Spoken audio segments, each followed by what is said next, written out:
Kuki militantsingna ngasi nongalamdaida Senjam Chirangda poultry farm ama mai thadoklamle ngarang amade ngasi galonaba ahing nongyai matung pung ama makhairom tarakpa duaida Sengmai police station konba Senjam Chirang chingkhongda leiba maitegi poultry farm ama kuki khulai paiba singna mai thadoktuna mahan takhalamle thodok asigi matangda paukse asina phangwa paugi matungina harau thelga hek thangnana chingkhongda leiba Senjam Chirang khulgi aroiba lamkhaida leiba poultry farm asi irang horokpa duaidasu kuki singna mai thaba horokpadagi kunja sing changsinduna saruk khara kalhobani ngarang ahing amuk khanghaudana kuki khulai paiba singna chingdagi kumtharaglaga hairiba poultry farm adu mai tharamkhibani hairi mai chakpa du hek ubaga manang nakpada leiba Manipur Rifles amasung IRB gi person singna nongmai round kaya kaptuna kuki sing adu tankhainaba honaki kuki singi maikaidagi nongmai round kaya security force tamna kapsilaki hairi tungdang asi ayuk pung 7:10 tarakpa duaida kuki gi drone ama Senjam Chirang ya koibada paisilaki pungphami kanadana kuki singna arau thel chingthaktagi security force tamna nongmai khara amu kapsilaki haina pausina makha tare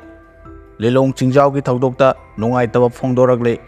haukiba chaising ama January 2023 numit asigi numidang Lilong Chingjau da thokiba laibak thiba amadi thokhaningdaba thodok aduda laikhidaba mioi mangagi imungna nanghauriba amadi soktuna leihorabasing amasung makhoigi imung manungda nanghauriba awaba adu pambaina lusingba UNLF na saruk yajabaga loinana nongaitaba phongdoragli lopasigi media coordinator Sarai Rongba Thoksomna khojek piduna thokpa cheroladuna makha tarduna hai Iraipak Manipur ge chiraba tanpham asida thaudogaduna Manipur da khundaminariba phurupcha maitai pangal amade maitai ani gi marakta yengthinaduna khut thoknabagi thaudok ama lakhan khidaba amadi thaudok asigi wakhairol ama purangnaba onabada achauba thodang laukhiba maitai pangal ge lusingbasing Manipur ge civil society ge lusingbasing amadi ireija khudimaki maphamda lobasina ikai khomna wotpaga loinana thagatpa phongdoksari thoidokna ireipa asida anganba matamdagi sahi kaya nungsi chanana leminaraglaba